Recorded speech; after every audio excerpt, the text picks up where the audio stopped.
Hello and welcome to News Plus on View Television. I am Akioma Eneji. The official commissioning of Dangote Refinery, the world's largest single-train refinery, has been scheduled for Monday, May the 22nd, 2023. A source at the refinery confirmed that the refinery has been completed, with pre-inauguration tests ongoing, adding that President Muhammadu Buhari will inaugurate the plant in Lagos. The oil facility, which has the capacity to refine 650,000 barrels of crude oil per day, is expected to meet 100% of the Nigerian requirement of all refined products and also have a surplus of each of these products for export. The multi-billion-dollar project designed to process Nigerian crude is expected to create a market for $21 billion per annum of Nigerian crude oil. Meanwhile, the House of Representatives has urged the federal government to take immediate action to end the unrest in Kokona local government area of Nasarawa State and other parts of the country. The call came on the heels of a motion titled Urgent Need to Investigate the Unrest between three communities in Kokona local government area in Nasarawa State, leading to the torching of 2 villages and the death of over 14 persons, moved by Honorable Gaza Jonathan at the plenary. Presenting the motion, Representative Jonathan said there has been a recent unrest in Tatara and other communities in Kokona local government area, Nasarawa, which has resulted in the loss of lives, destruction of property, and displacement of members of the communities. Adopting the motion after a favorable voice vote by the majority of the members called on by the National Emergency Management Agency to provide immediate intervention for those affected and the internally displaced persons.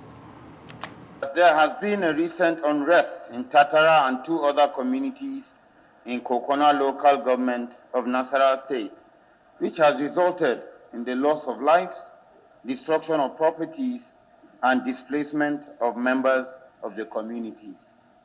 The House also notes that reports and investigative assessments indicate that the incident is between Mada communities and Fulani herdsmen. Aware that the Nigerian government and security agencies have been making frantic efforts to provide lasting solutions to the menace of such incidents in the region and other parts of the country, but more work needs to be done in such regards. The House is worried about the complaints of the Tatara inhabitants who observe that the deadly escapades of the attackers was increasingly unsettling the western part of Nasarawa State after leaving their unpleasant footprints in the southern part of the state. Disturbed that the local communities have been in a state of unrest as a bloody tribal conflict looms in Kokona local government after the inhabitants have been left in sorrow, blood, and tears by their assailants.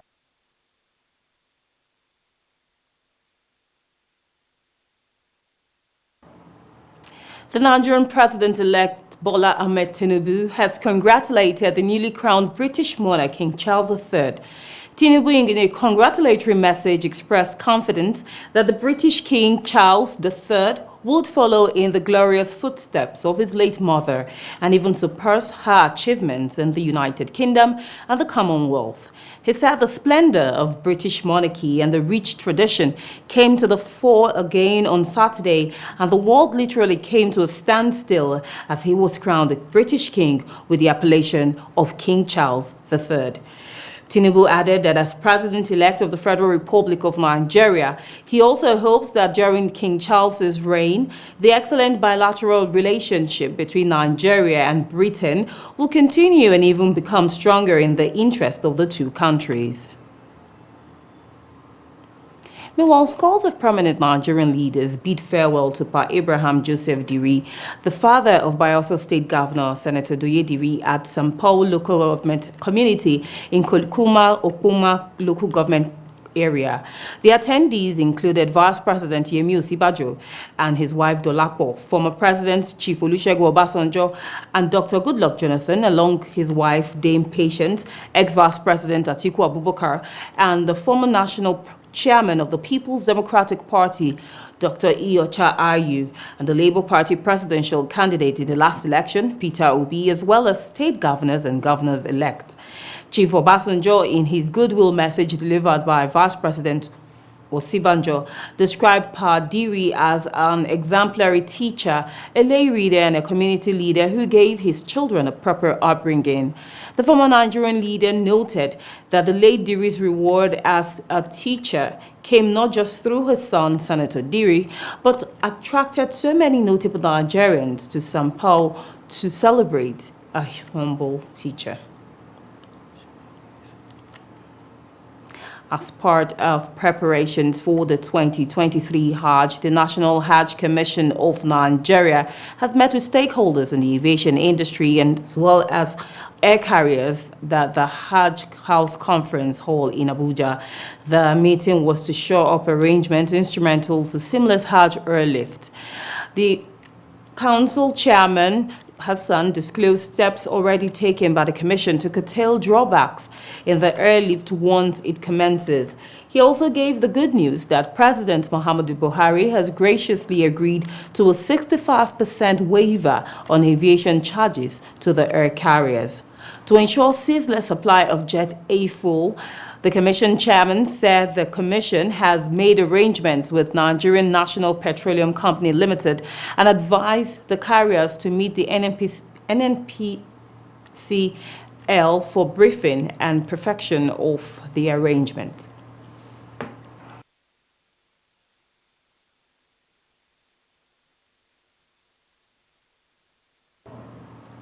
And the Police Service Commission, PSC, has approved salary payments for 2021 and 2022 police recruits who had passed out of police colleges and informal police work. The head of press and public relations of the PSC, Ikechukwu Ani, disclosed this in Abuja. He said the affected recruits serving in various police commands and formations had been in service for the past 6 months without salaries.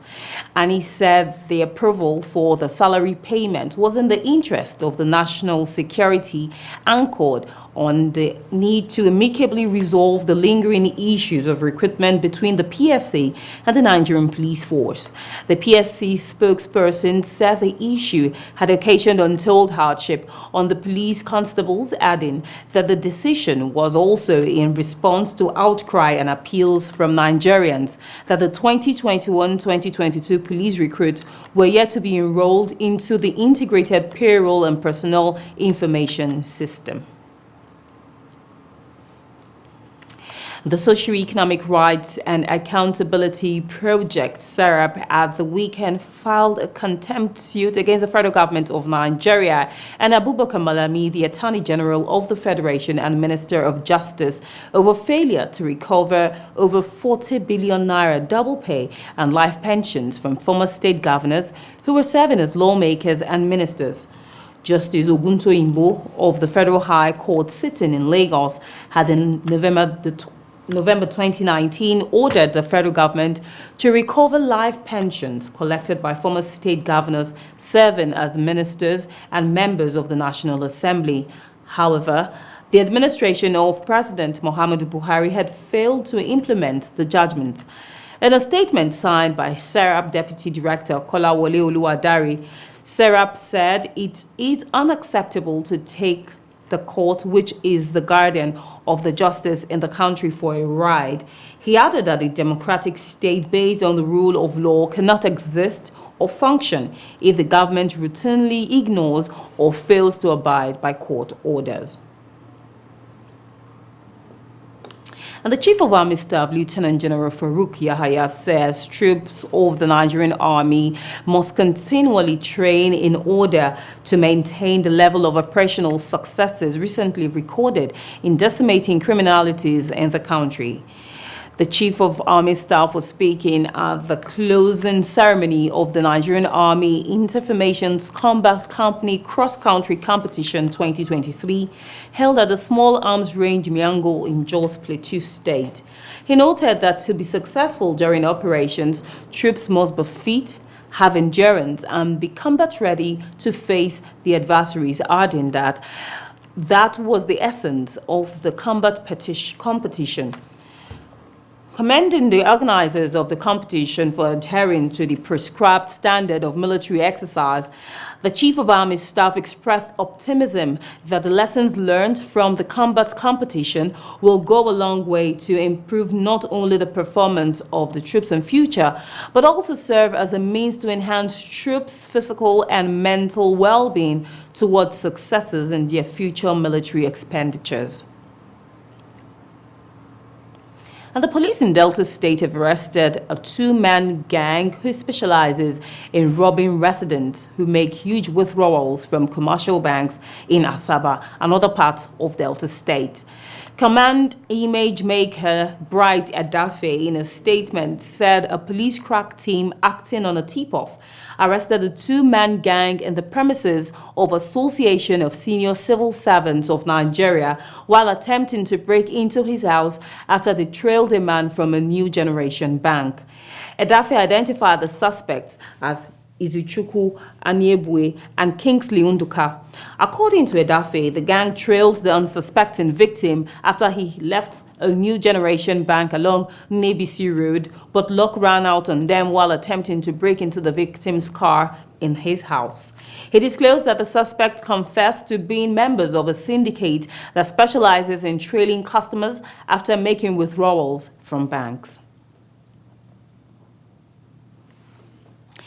And in a bid to promote justice, equity, and fairness as a nation, the Youth Progressive Initiative in the North over the weekend in Kaduna State endorsed Senator Godswill Akpabio for the position of Senate President of the 10th National Assembly, while they also deem it fit that Senator Barau Jibril, representing Kano North, takes the position of Deputy President, respectively. While making the declaration known, President of the Forum, Comrade Usman Shehu, outlined critical reasons for their choice of candidate. You see, Nigeria belongs to everybody. And we have 6 geopolitical zones in Nigeria. Whereas the president-elect comes from the southwest region of Nigeria. The vice president-elect come from the northeast region of this country. So if you watch the program, the commissioning of the roads 2 or 3 days back, the president-elect himself ensured Nigerians that his administration is going to be on equity, fairness, and justice. So we want every region of this country to have sense of belonging in the leadership of the National Assembly and the executive.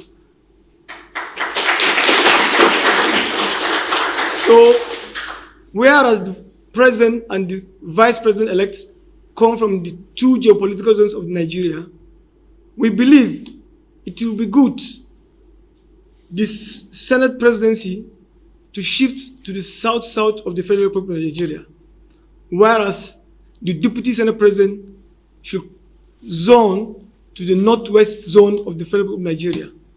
With this, the Youth Progressive Initiative in the North align and endorse the choice of Senator Godswill Akpabio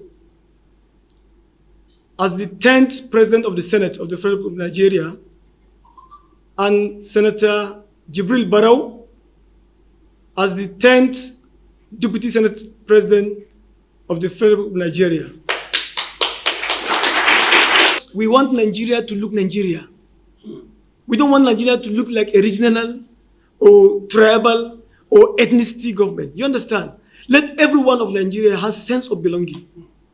So I believe Bola Ahmed Tinubu, the president-elect, is a machinery, is a calculator, he's an achiever, he's a leader, and he's a visionary leader. He knows all it takes to stabilize this country. Since the inception of the Youth Progressive Initiative in 2012, its core mandate has been that of equity, fairness, and justice in terms of governance. We'll take a quick break now, and News Plus returns in a moment. To stay tuned.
Okay, welcome back to News Plus. A northern-based group have called for the arrest of those trying to truncate democracy in the country. The group says some powerful Nigerians are trying to make use of their position to truncate smooth transition of power come May 29, 2023. Hundreds of Arawa youths under the umbrella of Arawa Youth Assembly called for the arrest of the president of the Nigeria Labour Congress, Joe Ajaero, over alleged plans to scuttle the inauguration of Bola Tinubu as president. Ali Mohammed, spokesperson of the Arawa Youth Assembly, made the allegations during a press conference in the Arawa House in Kaduna. He added that anyone who wants to use his personal interest to cause havoc in the nation must be arrested and prosecuted. We have taken our stand to always add our voice on burning issues of national interest, and we can't allow anyone to want to use his personal interest to cause havoc in our dear nation, Nigeria. Notable security agencies have been petitioned to effect the immediate arrest of the president of Nigeria Labour Congress, Comrade Joe Ajaero, over his alleged plot to scuttle the inauguration of President-elect Alhaji Bola Ahmed Tinubu. It was further alleged that Ajaero is working with the outlawed indigenous people of Biafra, IPOB, to actualize the presidential bid of Mr. Peter Obi of Labour Party and not Tinubu, who was declared winner of the election.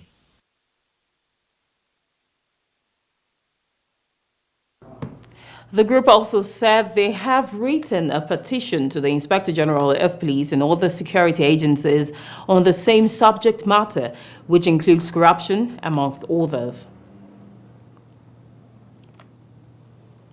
And the petition We have drawn the attention of the security agencies to open threats by Ajero to scuttle the inauguration of President-elect Alhaji Bola Ahmad Tinubu. Another important issue is, apart from threatening the judges handling the election petition tribunal, Ajero has gone ahead to sabotage institutions of state in the name of strikes. Meanwhile, the Adamawa and Taraba State Area Command of the Nigerian Customs Service have made a seizure of assorted items worth over 55 million naira within 2 weeks. Briefing newsmen at the customs headquarters in Yola, the Comptroller Suleiman Abdullahi said the command is working round the clock to ensure that smuggling activities across the Cameroon borders are reduced. The seized items, which include 34,850 liters of PMS loaded in 538 jerry cans of 25 kilograms and 107 drums of 200 liters, were seized at various border checkpoints in the state. Comptroller Abdullahi noted that one of the core functions of the Nigerian Customs Service is to suppress and or prevent smuggling activities across the Nigeria borders. Having knowing that the borders are still closed. Like we said here, we do facilitate trade where the government says we should allow importation and the exportation of goods through these borders. But for now, the borders are officially closed, but people are still trying to make their ways. And this our borders, as we all know, they are very porous everywhere. You block this side, they open another side. If you are here now, they would like to beat you at another side. So they smuggle things that are very inimical to the development of Nigeria, including dangerous drugs. The Labour Party in Kaduna State has declared its loyalty and support to the national leadership of the party under the chairmanship of Barrister Julius Abure, while dissociating itself from the renegade faction attempting to disrupt the unity of the party. This was detailed in a communique addressed by the State PRO, Idris Yusuf, at the end of an emergency meeting of the State Executive Council of the Labour Party in Kaduna State chapter. Recall that sequel to the just concluded 2023 election, the party, according to its leadership, has witnessed a level of factionalization by card-carrying members. Nevertheless, the Kaduna chapter, according to the state chairman led by Awal Tafuki, says they remain resolute amidst all odds. And on this note, the Labour Party Kaduna State chapter has assured its members, both far and near, of a formidable political platform that will produce visionary and transformational leaders that will take the nation to greater heights. And that's all on News Plus. To stay tuned for the rest of our programs. I'm Ike Maineji. Bye for now.